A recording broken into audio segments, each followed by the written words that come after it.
मनोज्ञा लोईवाल कचहरी के इस खास एपिसोड में आपका स्वागत है। आज सबसे पहले आपको उन नेताओं की बात सुनवानी है जिन्होंने बिहार चुनाव में वोटिंग से ठीक पहले सीटों को लेकर भविष्यवाणी की है। क्या कुछ कहा है आपको बताएंगे। आज आपको उन बाहुबलियों के बारे में भी बताना है जिन्हें लेकर बिहार चुनाव में अलग माहौल बना है। खासकर मोकामा में दुलार चंद यादव की हत्या के बाद क्या बाहुबली चुनाव की बाजी बदल देंगे, ये भी आपको दिखाएंगे। आज उन वोटरों की चर्चा करनी है जो आमतौर पर साइलेंट रहती हैं, लेकिन पिछले 3 चुनाव में बिहार के लिए गेम चेंजर साबित हो रही हैं। ये वोटर कौन है, क्यों सभी पार्टी इन्हें लेकर बड़े ऐलान कर चुकी हैं, ये भी बताएंगे। और ये भी बताएंगे कि त्रिशूल वॉर एक्सरसाइज की तस्वीरें देखकर कैसे पाकिस्तान का डर सामने आ गया, पाकिस्तान की तरफ से क्या कहा गया, क्यों गीदड़ भभकी दी जा रही है, ये भी समझाएंगे। लेकिन उसके पहले 8 बजे की 10 बड़ी खबरें आपको दिखाते हैं। बिहार में पहले दौर का चुनाव प्रचार थमा। आखिरी दिन तमाम बड़े नेताओं ने किया धुआंधार प्रचार। 6 नवंबर को 121 सीटों पर डाले जाएंगे वोट। जेडीयू नेता ललन सिंह के खिलाफ चुनाव आयोग ने दर्ज की एफआईआर। वायरल वीडियो पर खुद संज्ञान लेकर चुनाव आयोग का एक्शन। आरजेडी ने शेयर किया था वीडियो। अनंत सिंह के समर्थन में चुनाव प्रचार के लिए पहुंचे थे मोकामा। भाई बहन योजना के तहत 1 साल का पैसा एक साथ देंगे। ओल्ड पेंशन स्कीम लागू करने का भी वादा। धान और गेहूं की खरीद पर एमएसपी के अलावा प्रति क्विंटल बोनस की भी देने की घोषणा। बीजेपी अध्यक्ष जेपी नड्डा ने महागठबंधन को बताया ठगबंधन। गया जी में एनडीटीवी से बोले बिहार को जंगल राज से निकाल कर लाए हैं, जनता इसे बचा कर रखे। देश के 12 राज्यों में एसआईआर शुरू। दस्तावेज के तौर पर आधार कार्ड भी मान्य। बंगाल के एसआईआर के विरोध में ममता बनर्जी का बड़ा मार्च। राजधानी दिल्ली में सांसों पर संकट बरकरार, लगातार बढ़ता जा रहा है प्रदूषण। अक्षरधाम इलाके में खराब श्रेणी में वायु गुणवत्ता, लोगों को सांस लेने में परेशानी। कई इलाकों में AQI 300 के पार। छत्तीसगढ़ के सुकमा में सुरक्षा बलों की बड़ी कार्रवाई। नक्सलियों की ऑर्डिनेंस फैक्ट्री को किया ध्वस्त। 17 राइफल और हथियार बरामद। छत्तीसगढ़ के बिलासपुर में पैसेंजर ट्रेन और मालगाड़ी की टक्कर। हादसे में 8 लोगों की मौत, कई यात्री घायल। राहत और बचाव अभियान जारी। रेलवे ने मुआवजे और जांच का किया ऐलान। विवादों में घिरने के बाद और उसके बावजूद द ताज स्टोरी को कम स्क्रीन्स मिले, लेकिन उसके बावजूद फिल्म बॉक्स ऑफिस पर पकड़ रही है रफ्तार। पहले दिन 1 करोड़ का कलेक्शन करने के बाद 4 दिनों में 7 करोड़ का नेट कलेक्शन किया।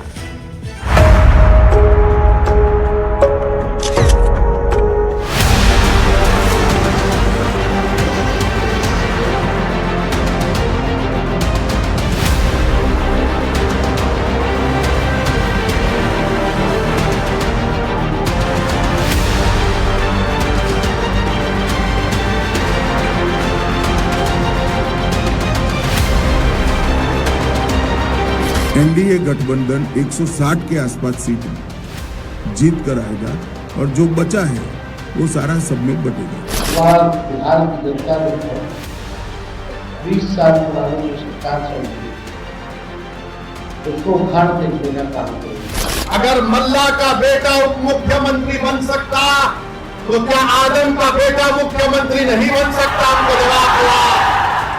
उत्तर प्रदेश का बुलडोजर थमने वाला नहीं है, वह डरने वाला भी नहीं है। अब तो बिहार भी माफिया के खिलाफ यही कार्रवाई करेगा। एनडीए की सरकार फिर एक बार बनने जा रही है, फिर एक बार एनडीए सरकार। इंडिया गठबंधन सरकार बनाने जा रही है। बिल्कुल बताया, या तो 10 से कम या 150 से।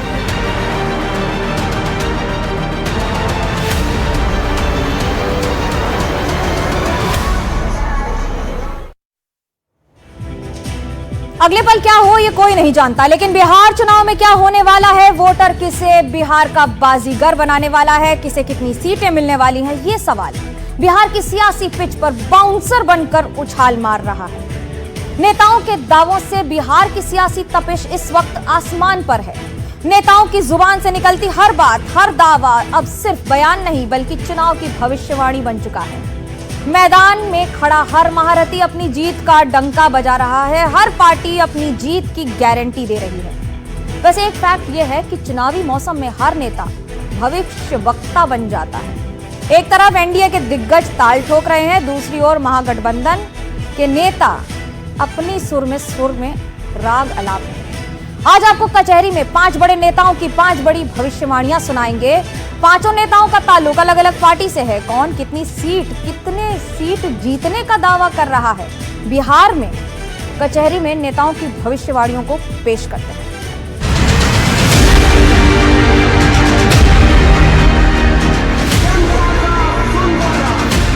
बिहार की वोटिंग पिच पर मुद्दों के बाउंसर फेंके जा रहे हैं। फर्स्ट राउंड की वोटिंग में गिनती के घंटे बचे हैं। 121 सीट पर किसका बाउंसर किसे क्लीन बोल्ड करेगा, कौन इलेक्शन चैंपियनशिप की ट्रॉफी जीतेगा, ये 14 नवंबर को तय होगी। लेकिन बिहार का बाजीगर कौन बनेगा, बिहार की 243 सीट में किसे कितनी मिलेगी, इसे लेकर नेता चुनावी भविष्यवाणी कर रहे हैं। बिहार में एनडीए का विनिंग स्ट्राइक रेट क्या रहेगा, कितनी सीटें मिलेंगी, एनडीटीवी के मंच से खुद अमित शाह ने इसकी भविष्यवाणी कर दी।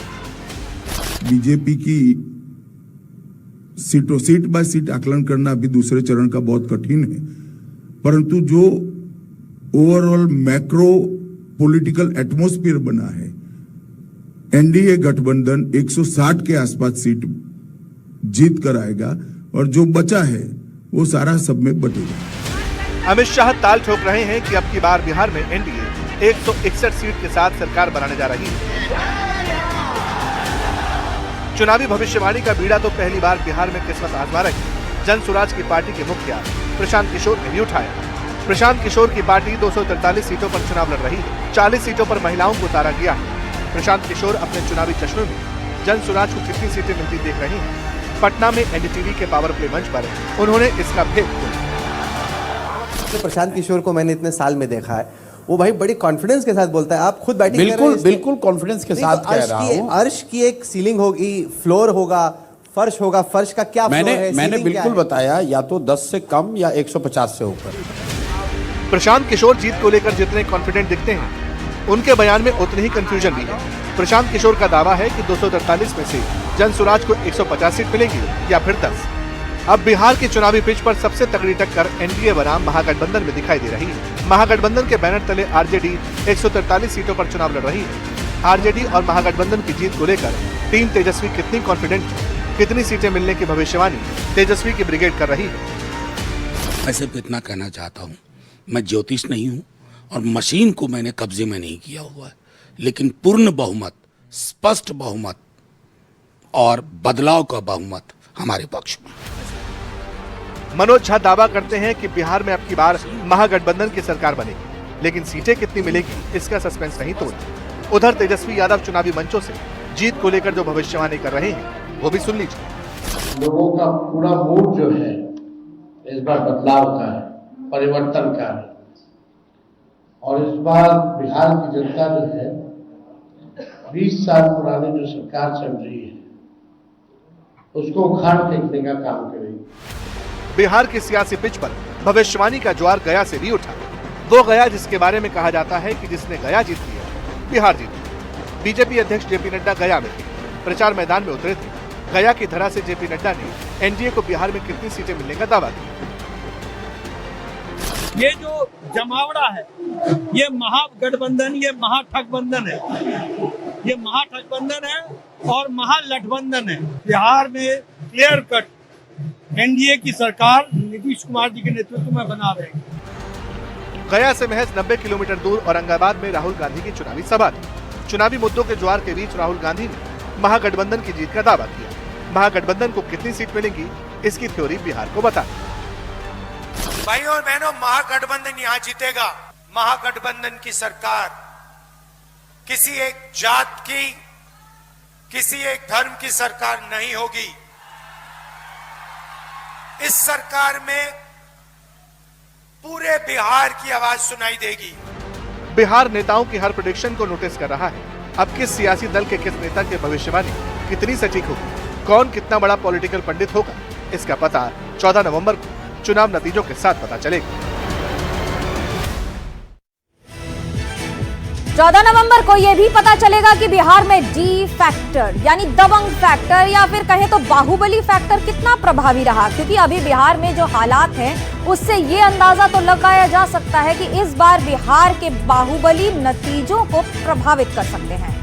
खासकर दुलारचंद हत्याकांड के बाद इस फैक्टर को और धार मिली है, क्योंकि इससे पहले बिहार में जंगल राज ट्रेंडिंग शब्द था, लेकिन अब बात बाहुबलियों की हो रही है। कई बाहुबली जेल में बंद हैं, लेकिन उनके प्रचार के लिए कमान बड़े बड़े नेताओं ने संभाल ली है। मोकामा में तो अनंत सिंह के लिए जेडीयू नेता ललन सिंह प्रचार कर रहे हैं। इस दौरान उनका एक वीडियो भी आरजेडी ने शेयर कर दिया। उनके खिलाफ एफआईआर भी दर्ज हो चुकी है। तो वहीं आरजेडी ने प्रत्याशी और रंगदारी मामले में जेल में बंद रीतलाल यादव के लिए लालू यादव ने रोड शो कर दिया। आरोप और पलटवार के बीच ये लड़ाई अब मेरे बाहुबली वर्सेस तेरे बाहुबली की हो गई है। मतलब किसका बाहुबली ज्यादा दमदार है।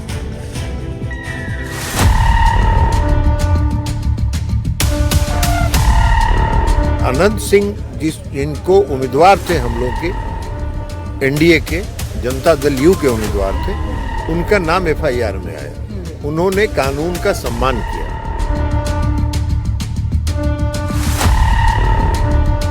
सब बन रही है, महागठबंधन की सरकार बन रही है।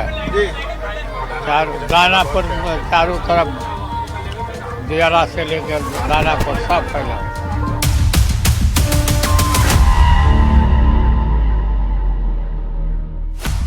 सियासत में जब बात सत्ता हासिल करने की हो तो तरकश में रखा हर तीर निशाने की ओर छोड़ा जाता है। साम दाम दंड भेद से सीटों का गणित तय किया जाता है। जनता के सामने हाथ जोड़ने से लेकर बंदूक थामने वाले बाहुबलियों को खादी पहनाकर राजनीति को रक्त रंजित किया जाता है। और यही है बिहार का डी फैक्टर।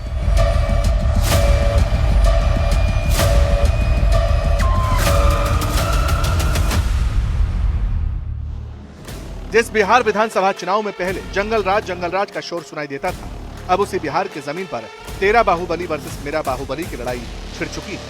तमाम बाहुबली टिकट लेकर चुनावी मैदान में ताल ठोक रहे हैं। आरजेडी ने रघुनाथपुर से शहाबुद्दीन के बेटे ओसामा को टिकट दिया है। मोकामा से बाहुबली सूरजभान सिंह की पत्नी वीणा देवी को उम्मीदवार बनाया है। मटिहानी विधानसभा सीट पर बोगो सिंह को अपना प्रत्याशी बनाया है। दानापुर विधानसभा सीट से रीतलाल यादव चुनावी मैदान में। वहीं जेडीयू ने मोकामा से अनंत सिंह को टिकट दिया। कुचाई कोट से अमरेंद्र पांडे और पप्पू पांडे को प्रत्याशी बनाया। एलजेपी-आर ने ब्रह्मपुर विधानसभा सीट से हुलास पांडे को प्रत्याशी बनाया, जो खुद भी बाहुबली है और बाहुबली नेता सुनील पांडे के छोटे भाई। ये वो बाहुबली हैं जिनकी चर्चा खूब होती है, लेकिन अब उन्हीं हाथों को जोड़कर ये बाहुबली जनता को विकास और सुशासन का वादा कर रही है।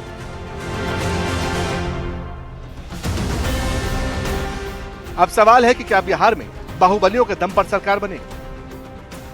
क्योंकि एक तरफ तो जेल में बंद अनंत सिंह के चुनाव की कमान जेडीयू नेता और केंद्रीय मंत्री ललन सिंह ने संभाली है, तो दूसरी तरफ दानापुर में लालू यादव ने रंगदारी के आरोप में सजा काट रहे रीतलाल यादव के लिए रोड शो किया। हालांकि दो बाहुबलियों की लड़ाई की वजह से मोकामा सबसे हॉट सीट बन गई। दुलारचंद यादव हत्याकांड ने इस सीट पर वोटों का समीकरण बदल दिया, ऐसा कहा जा रहा है। खुद ललन सिंह मैदान में उतरे, जिनका एक वीडियो जारी कर आरजेडी ने गंभीर आरोप लगाए। नेता चुनाव के दिन उनका घर से निकले मरती हो, उनका घरे में बात करती हो। आप बहुत अगर हाथ जोड़ तो कही हो कि तू चला हमने के साथ अपन वोट गिरावा और आके घर में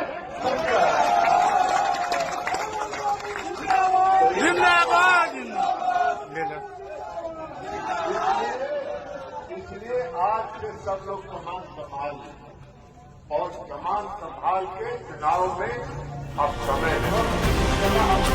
इस वीडियो के सामने आने के बाद चुनाव आयोग ने ललन सिंह को नोटिस भेजकर 24 घंटे में जवाब मांगा, लेकिन जेडीयू प्रवक्ता नीरज कुमार आरजेडी पर बात का बतंगड़ बनाने का इल्जाम लगाते हैं।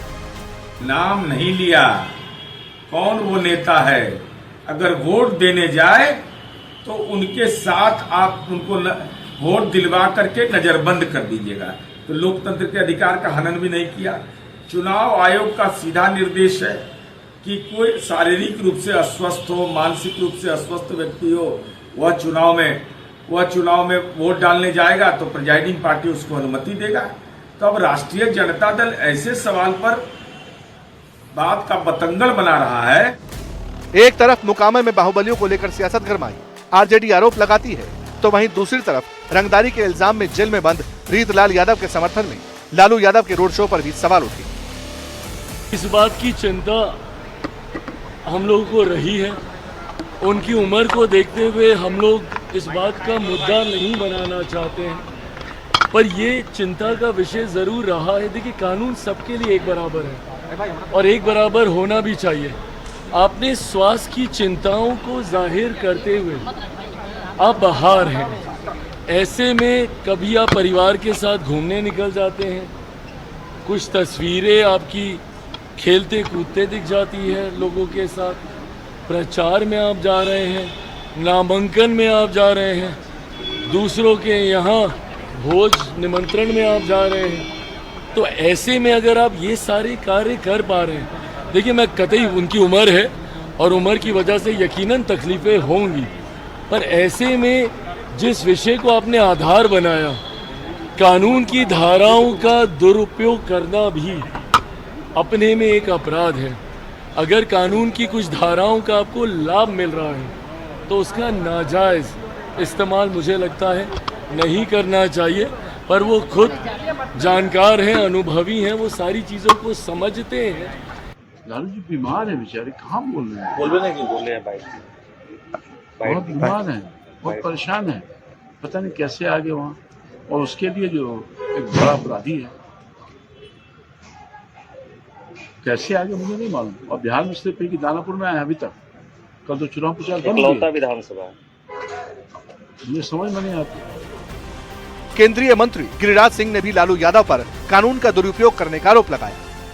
कानून का दुरुपयोग लालू जी सब दिन करते हैं। स्वास्थ्य के नाम पर व्हील चेयर पर चलेंगे और प्रचार में जाने के लिए इन्हें छूट नहीं मिला है, तो कानून का दुरुपयोग शुरू से करते आए हैं, आज भी कर रहे हैं, कोई गलत नहीं कर रहा।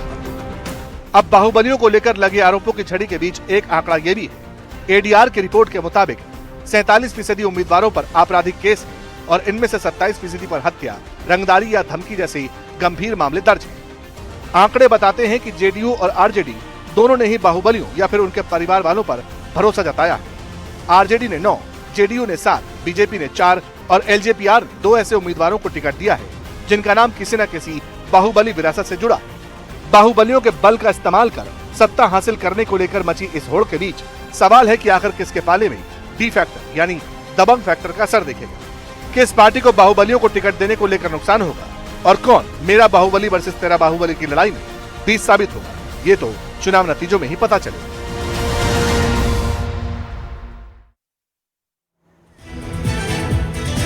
बिहार चुनाव में नेता जनता के बीच जाते हैं तो विकास की बातें करते हैं, लोक लुभावन वादे भी करते हैं, लेकिन कई एक्सपर्ट्स ऐसा मानते हैं कि विकास को आगे वोटर का सिस्टम जाति और धर्म पर हैंग होने लगता है।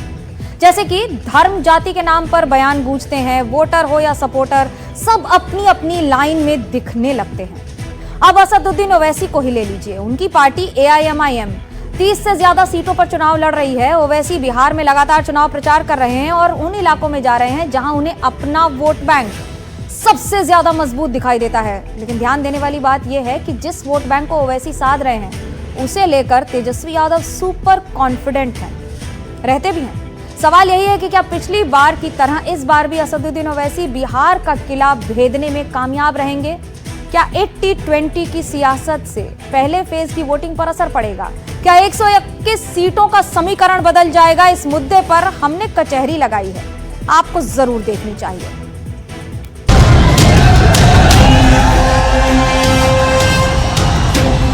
बताओ इस तेजस्वी में और मोदी में अब क्या फर्क बाकी रहा कि जिसके सर पे टोपी और दाढ़ी है उसको चरमपंथी कहता है, आतंकवादी कहता है।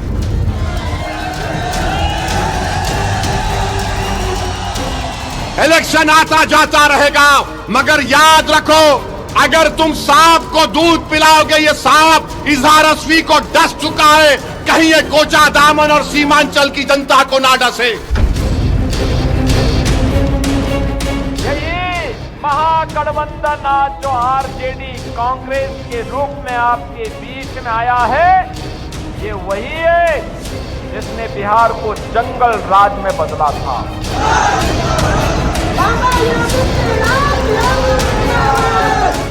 अमित शाह जी, बिहार हो बिहार, तार गिदड़ भपकी से डरे वाला नहीं खे।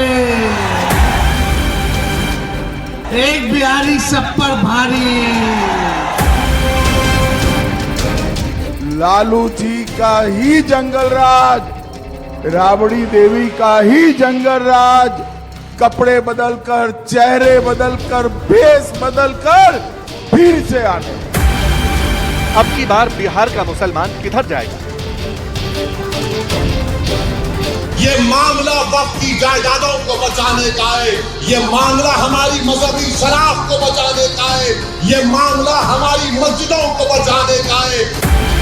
तेजस्वी यादव के खिलाफ चक्रव्यूह किसने तैयार किया?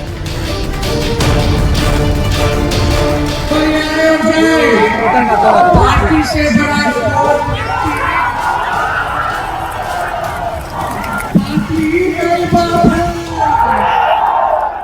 18%। बिहार का ये वो मुस्लिम वोटर है जिसे लेकर सियासी पार्टियों में जबरदस्त खींचतान है। एक एक वोटर को साधने का सियासी गणित तैयार है। नेता दोबारा ड्राइंग बोर्ड पर लौट चुके हैं क्योंकि ओवैसी ने प्रचार को 5वें गियर में पहुंचा दिया। बीजेपी के लोग कहते हैं कि सीमांचल में घुसपैठी है, सीमांचल में बांग्लादेशी और नेपाली है। बताओ क्या कोई बांग्लादेशी नेपाली यहां पर है? क्या यहां पर कोई घुसपैठिया है? तो हम भारत के पूरे नागरिक हैं। क्या एक बांग्लादेशी नरेंद्र मोदी की बहन दिल्ली में नहीं बैठी हुई है? तो फिर बताओ मोदी जी कहां घुसपैठिया है? और अगर घुसपैठिया सीमांचल में आ रहा है तो नीतीश कुमार की सरकार जिम्मेदार, अमित शाह जिम्मेदार और मोदी खुद जिम्मेदार। यहां पर कोई घुसपैठी नहीं। बीते कुछ दिनों से ओवैसी की तकरीर सुनेंगे तो अंदाजा होगा कि उनके पास गिने चुने मुद्दे हैं, लेकिन उनकी सियासत को सूट करते हैं। मसलन मस्जिद, कब्रिस्तान, वक्फ कानून, घुसपैठी, यूनिफॉर्म सिविल कोड और अब मुसलमान सीट। अल्लाह का बेटा उप मुख्यमंत्री बनेगा तो बताओ मेरे अमूर की जनता, क्या अब्दुल्लाह का बेटा मुख्यमंत्री नहीं बन सकता? बताओ क्या मोहम्मद का बेटा मुख्यमंत्री नहीं बन सकता बिहार का? क्या अबू बकर का बेटा मुख्यमंत्री नहीं बन सकता? क्या फातिमा का बेटा मुख्यमंत्री नहीं बन सकता? तो ये लड़ाई मुख्यमंत्री बनाने की है। अब असदुद्दीन ओवैसी उप मुख्यमंत्री पर राजी नहीं होगा, मुख्यमंत्री होगा सीमांचल का बेटा होगा। लेकिन 2 दिन में उन्होंने गियर शिफ्ट किया। पहले बीजेपी और महागठबंधन पर हमले हो रहे थे, अब तेजस्वी पर डायरेक्ट अटैक कर रही हैं। 2 नवंबर को भी तेजस्वी को घेरा था, अब फिर उनके शब्दों के चयन पर सवाल उठा दिए, लेकिन अपने शब्द भी सुधारे। पहले कहा कि एक्सट्रीमिस्ट का मतलब चरमपंथी होता है। इस बार पर्ची लेकर आए थे, जेब से पर्ची निकाली और फिर सीमांचल की जनता को इसका मतलब समझा दिया। तेजस्वी ने हमको कहा कि ओवैसी एक्सट्रीमिस्ट है, जिसको हिंदी में नहीं हिंदी में उसको अलगाववादी कहते हैं। अब आप बताइए हम क्या अलगाववादी हैं? और फिर हम आपको बताते हैं तेजस्वी ने ये क्यों कहा।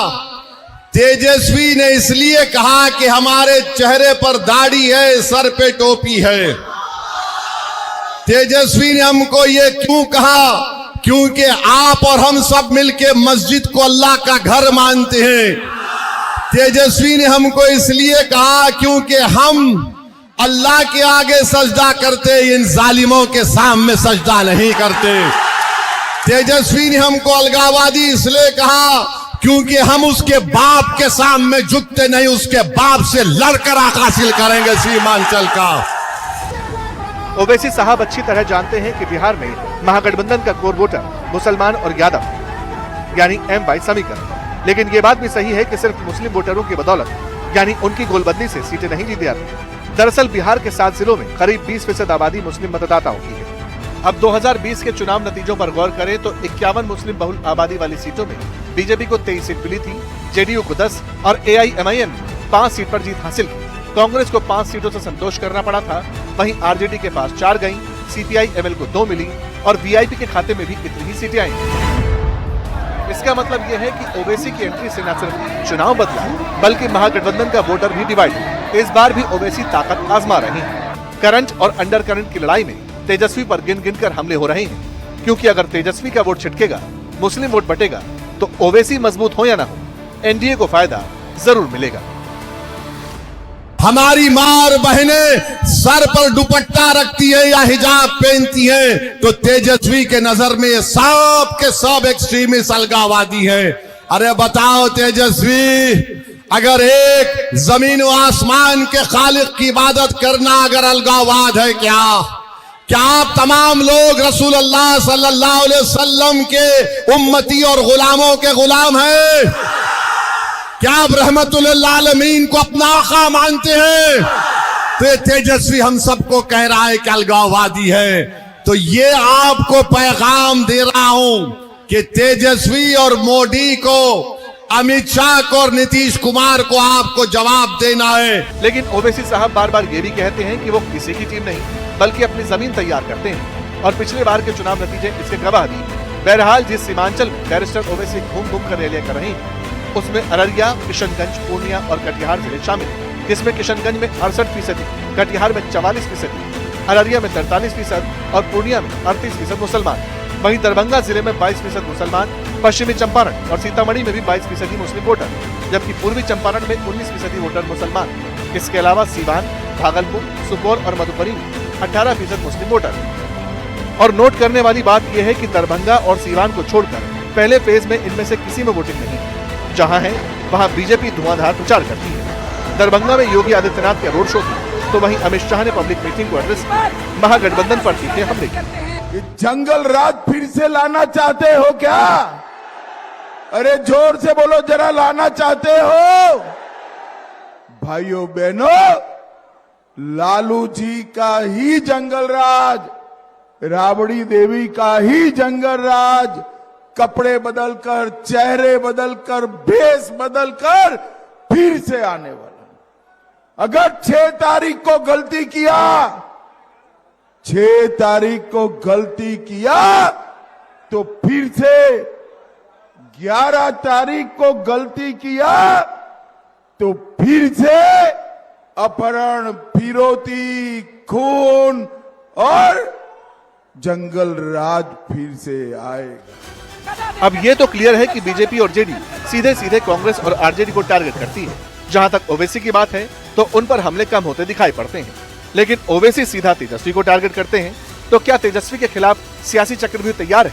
हालांकि ये भी सही है कि बिहार सरप्राइज देता रहा है। क्या पता इस बार भाईजान भी चौंका दे। वैसे चौंकाती तो हर चुनाव में बिहार की आधी आबादी भी है। बिहार की चुनावी राजनीति में महिला वोटर्स का रोल अहम है।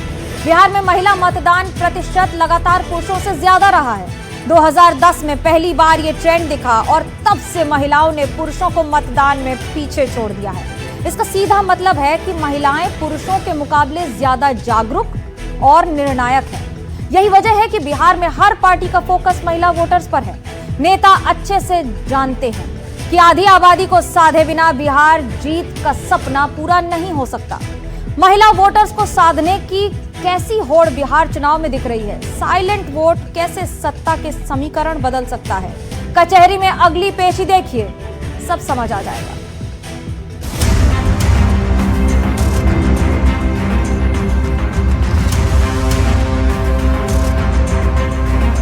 बिहार में आधी आबादी साइलेंट किंग मेकर है। बिना महिला वोटरों को साधे सत्ता सुख नहीं भोगा जा सकता। इसका इल्म हर पार्टी को अच्छे से है, इसीलिए फोकस महिलाओं पर है। आरजेडी ने फर्स्ट राउंड की वोटिंग से पहले महिला वोट बैंक पर मास्टर स्ट्रोक खेला। सरकार बढ़ेगी और 14 जनवरी मकर संक्रांति के दिन मां बहन मान योजना के तहत पूरे 1 साल का 30,000 रुपया माता और बहनों के खाते में हम लोग डालने का काम करेंगे। बिहार के चुनावी दंगल में महागठबंधन की माई बहन मान योजना बड़ा दाम है, जिसकी कार्ड एनडीए के पास भी है। लखपति दीदी के तहत 1 करोड़ महिलाओं को लखपति बनाने का टारगेट रखा है, जबकि महिला रोजगार योजना के तहत महिलाओं को 2 लाख रुपए तक की सहायता राशि देने का वादा किया गया है। नरेंद्र हो या नीतीश जी, बहनों का सशक्तिकरण हमारी प्राथमिकता रही है। हमने गरीबों को पक्के घर दिए तो रजिस्ट्री बहनों के नाम पर की।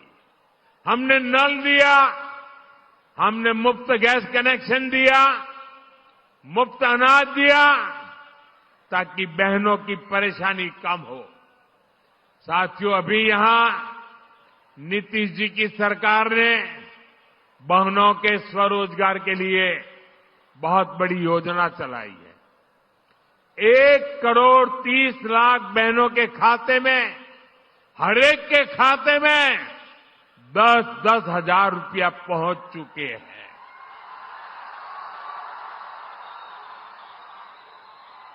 देखिए, सुनते ही बहनों में कितनी चेतना दिख रही है। पार्टियों के चुनावी मेन्यू में महिला वोट बैंक टॉप प्रायोरिटी पर क्यों है? दरअसल ये चुनावी हार जीत का वो समीकरण है कि जिसने इसे साध लिया उसकी जीत पक्की समझिए।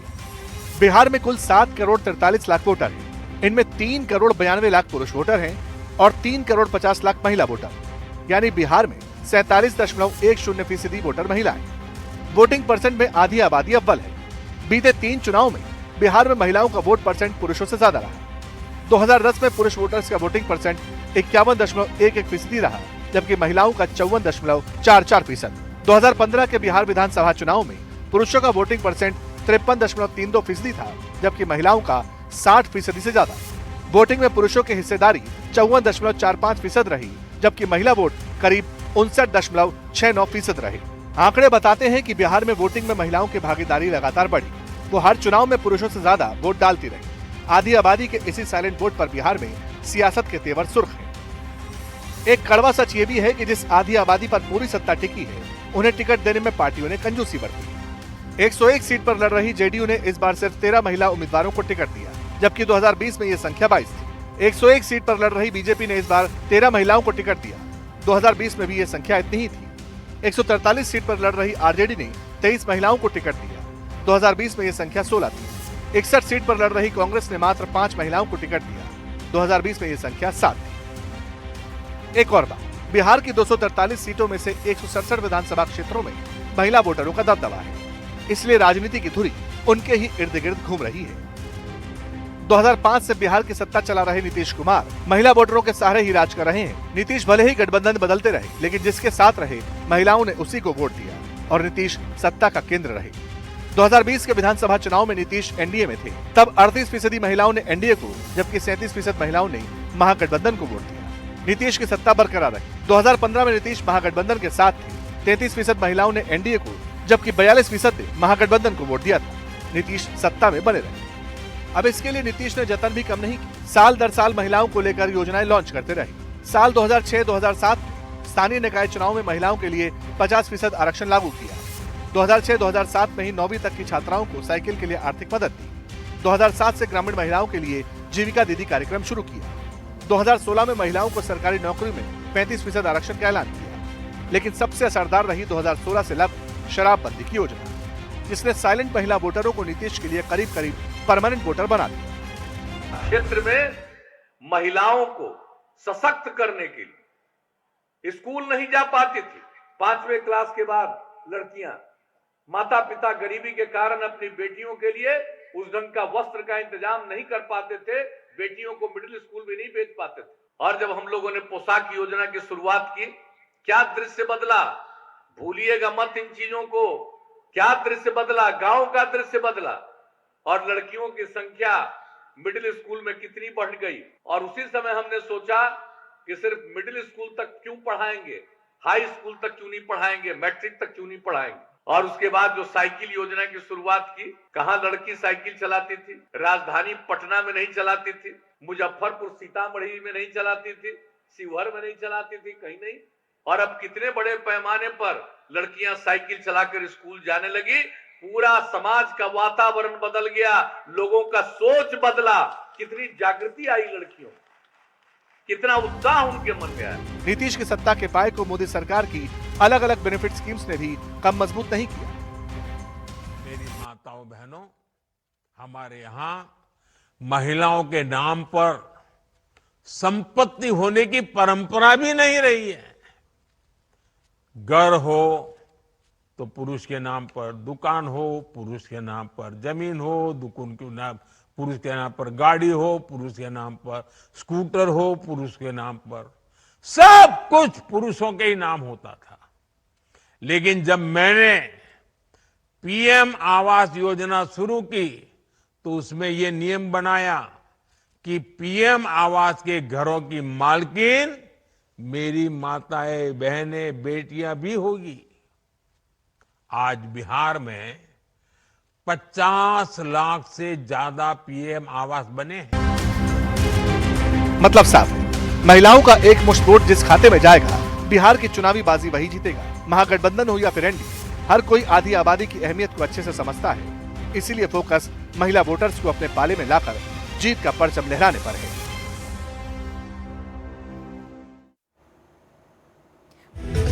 परचम तो अमेरिका भी लहराना चाहता है। खासकर अमेरिकी राष्ट्रपति पिछले कई दिनों से इसी कोशिश में जुटे हैं कि किसी तरह रूस और यूक्रेन के बीच जंग रोक दी जाए, लेकिन पुतिन हैं कि मानते नहीं। ट्रंप की सारी कोशिशें अभी तक बेकार साबित हुई और तो और रूस के राष्ट्रपति पुतिन ने इस बीच 3 बार दुनिया को अपनी न्यूक्लियर ताकत का दम दिखाया। पहले उन्होंने दुनिया की सबसे खतरनाक न्यूक्लियर क्रूज मिसाइल का टेस्ट किया जो काफी वक्त तक हवा में रह सकती है। फिर न्यूक्लियर ड्रोन का टेस्ट किया।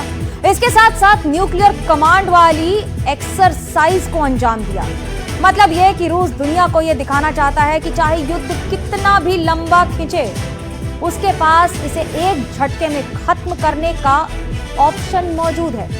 इसी के बाद ट्रंप भी भड़क गए और उन्होंने भी कहना शुरू कर दिया कि अब अमेरिका भी अपनी न्यूक्लियर कसम तोड़ने वाला है।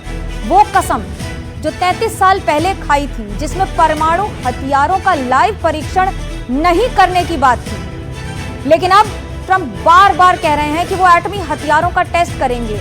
ये तक कह दिया कि पाकिस्तान, चीन जैसे मुल्क चुपचाप न्यूक्लियर टेस्ट कर रहे हैं। सवाल है, क्या वाकई ये टेस्ट है या वाकई ये टेस्ट हुए हैं या फिर ट्रंप दुनिया को न्यूक्लियर टेस्ट के नाम पर ब्लैकमेल कर रहे हैं?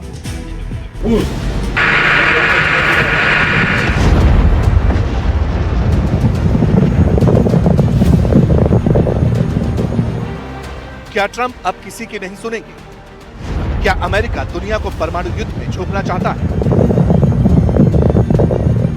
डोनाल्ड ट्रंप की बार बार एटमी धमकी का मतलब क्या है? क्या चाइना और पाकिस्तान ने वाकई सीक्रेट एटमी टेस्ट किए?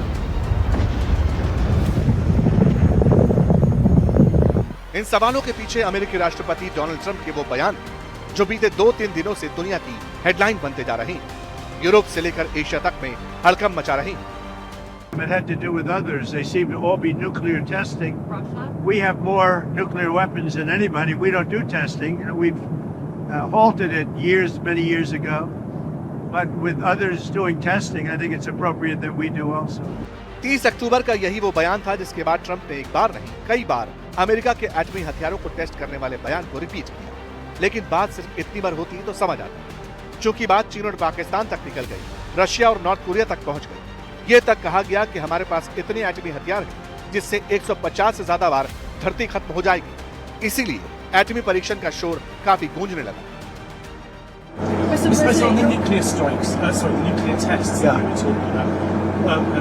Are you talking about literally resuming underground nuclear detonation tests? You'll find out very soon, but we're going to do some testing, yeah. Other countries do, and if they're going to do it, we're going to do it. Okay, you can't clarify whether you will resume. I'm not going to say yet. I mean, I know exactly what we're doing, where we're doing it, but other countries are doing it, and if other countries do it, we do it.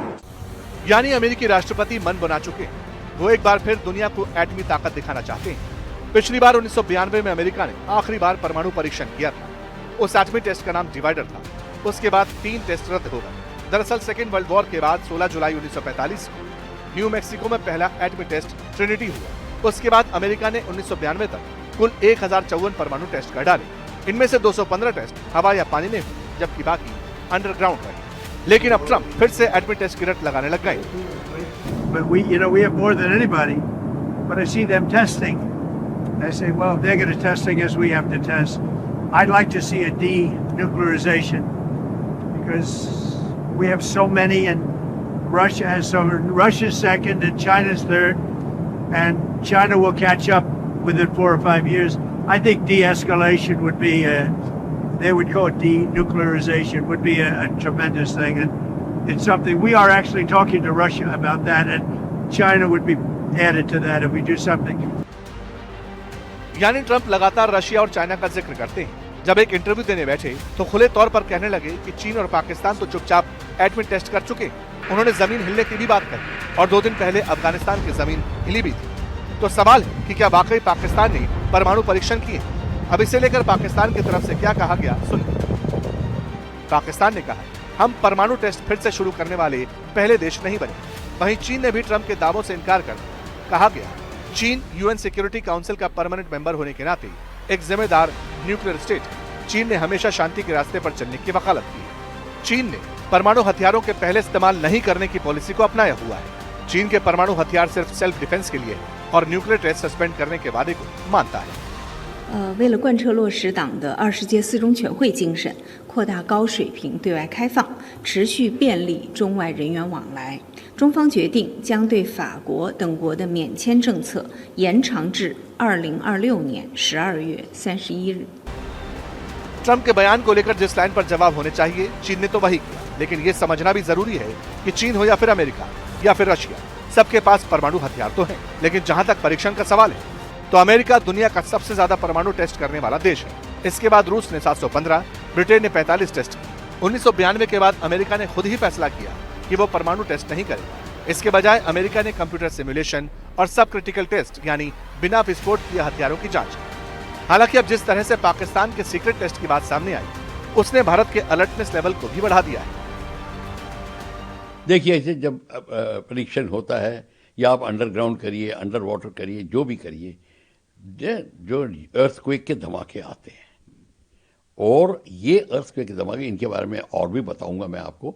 ये धमाके जब major हुआ तो पता चल जाता कि कहाँ पे हुआ है, क्या क्या रीज़न है। क्या ये शिफ्टिंग ऑफ द प्लेट्स के कारण है या फिर डिस्टर्बेंस ऑफ द प्लेट्स के कारण है, किसी ने एक्सप्लोजन अंडरग्राउंड एक्सप्लोजन से किया, ये पता चल जाता है। तो एक तो ये बात है। और ट्रंप साहब कह ही रहे हैं कि पाकिस्तान से खबरें वो आ रही हैं, साइंस आ रहे हैं वाइब्रेशंस के कि अंडरग्राउंड धमाके हो रहे हैं। ये उन्होंने ऑलरेडी खुलासा कर दिया है। ये जो डोनाल्ड ट्रंप का दावा है कि पाकिस्तान के द्वारा, नॉर्थ कोरिया के द्वारा, रशिया और चाइना के द्वारा न्यूक्लियर वेपन्स की सीक्रेट टेस्टिंग की जा रही है, जाहिर है कि इस दावे का जब तक वेरिफिकेशन नहीं हो जाता तब तक इसके बारे में कोई स्टैंड लेना उचित नहीं होगा। और इस तरीके का जो वेरिफिकेशन का जो कार्य है वो इंटरनेशनल एटॉमिक एनर्जी एजेंसी यानी IAEA को करना है।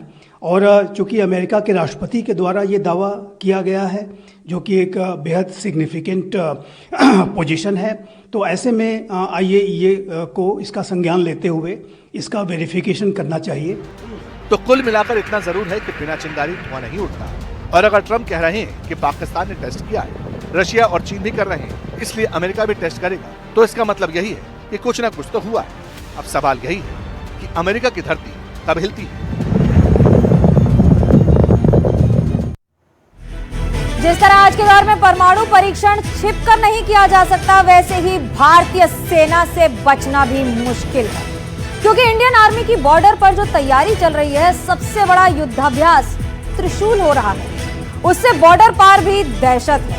पाकिस्तान में भारतीय सेना का खौफ चल रहा है। मुनीर आर्मी के जनरल बयान दे रहे हैं कि भारत फॉल्स फ्लैग ऑपरेशन की तैयारी में है, लेकिन हकीकत तो ये है कि इन बयानों के पीछे भारतीय सेना की ताकत का ट्रेलर है। वो तैयारी है जो इंडियन आर्मी फ्यूचर वॉरफेयर के लिए कर रही है।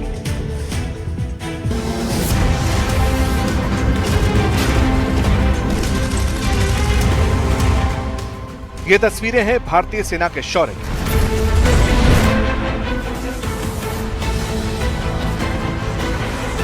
ये गवाही है इंडियन आर्मी की बढ़ती ताकत की।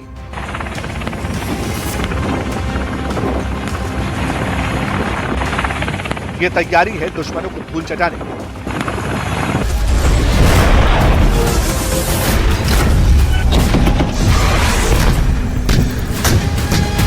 ऑपरेशन सिंदूर के बाद बॉर्डर पर आर्मी, नेवी, एयरफोर्स के सबसे बड़े युद्ध अभ्यास त्रिशूल से पाकिस्तान खौफ में है। गुजरात और राजस्थान में दहाड़ते टैंकों ने इस्लामाबाद में खलबली मचा दी। गरस्ती मिसाइलों से शहबाज मुनीर की टेंशन बढ़ चुकी है। हालात ये है कि मुनीर आर्मी में लेफ्टिनेंट जनरल चौधरी बौखलाहट में बयान दे रहे हैं। कहते हैं पाकिस्तान भारत के ट्राई सर्विस युद्ध अभ्यास पर बारीकी से नजर रखे हुए भारत अरब सागर में एक और फॉल्स फ्लैग ऑपरेशन की तैयारी कर रहा है। पाकिस्तान में इस डर की वजह उसके अपने आंतरिक हालात भी है। सभी मोर्चों पर घिरे पाकिस्तान को लॉ एंड ऑर्डर, टीटीपी की सक्रियता और बलूचिस्तान में हमलों जैसी चुनौतियों का सामना करना पड़ रहा है, जिससे आवाम का हुक्मरानों पर भरोसा बनाए रखना बड़ी चुनौती बन चुका है। और पाकिस्तानी फौज के इस बयान को इसी दिशा में उठाया गया कदम माना जा रहा है। त्रिशूल का खौफ इतना है कि पाकिस्तान ने 1 नवंबर से 30 नवंबर तक तटीय इलाकों के साथ ही दक्षिणी एयर स्पेस के बड़े हिस्सों को बंद करने वाला नोटैम जारी कर दिया। पाकिस्तान के डर की वजह यह भी है कि भारतीय सेना ने त्रिशूल के दौरान पाकिस्तान को सरक्रीक में अपनी बढ़ती ताकत का ट्रेलर दिखा दिया है, जिसे लेकर कुछ दिन पहले ही defence minister Rajnath Singh clear cut message दे चुके हैं। जिस तरह से हाल में पाकिस्तान की फौज ने सरक्रीक के सटे इलाकों में अपना मिलिट्री इंफ्रास्ट्रक्चर बढ़ाया है, वह उसकी नीयत बताता है। साथियों, भारत की सीमाओं की रक्षा भारतीय सेनाएं और बॉर्डर सिक्योरिटी फोर्स मिलकर मुस्तैदी से कर रही हैं। अगर सरक्रीक इलाके में पाकिस्तान की ओर से कोई भी हिमाकत की गई तो उसे ऐसा करारा जवाब मिलेगा कि इतिहास और भूगोल दोनों बदल जाएंगे। मेरे साथियों, आज कचहरी में मेरे मनोज्ञा लोईवाल के साथ इतना ही।